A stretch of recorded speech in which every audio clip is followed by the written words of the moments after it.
மக்கள் நல்வாழ்வு மற்றும் குடும்ப நலத்துறை சார்பில் பெண்களுக்காக நடைபெற்ற தொற்றா நோய்களுக்கான பரிசோதனை முகாமில் ஏராளமான பெண்கள் கலந்து கொண்டனர்.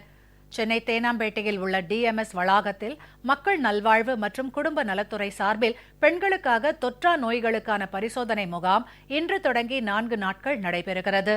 இதில் இரத்த அழுத்தம், மார்பக புற்றுநோய், வாய் புற்றுநோய், கர்ப்பவாய் புற்றுநோய் உள்ளிட்ட பரிசோதனைகள் மேற்கொள்ளப்படுகின்றன. இந்த முகாமில் அடையார் புற்றுநோய் ஆராய்ச்சி மையம் இணைந்து பரிசோதனைகளை மேற்கொள்கிறது. இதில் அமைச்சர் டாக்டர் சி. விஜயபாஸ்கர், சுகாதாரத்துறை முதன்மை செயலர் திரு ஜே. ராதாகிருஷ்ணன், அடையார் புற்றுநோய் ஆராய்ச்சி மைய நிறுவன தலைவர் டாக்டர் சாந்தா மற்றும் அரசு அதிகாரிகள் பலர் கலந்து கொண்டனர்.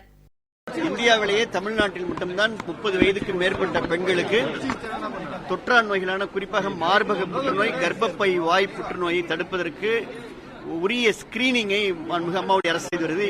குறிப்பாக அரசு அலுவலகங்களில் பணிபுரியக்கூடிய பெண்களுக்கு இந்த தொற்றா நோய்களை கண்டறியக்கூடிய இந்த screening program NCD non communicable disease screening program தொடங்கப்பட்டிருக்கிறது. தொடர்ந்து ஒவ்வொரு அரசு அலுவலகங்களும் பணிபுரியக்கூடிய அனைத்து பெண்களுக்கும் இந்த சேவை மாண்புமிகு அம்மாவுடைய அரசால் விரிவுபடுத்தப்படும்.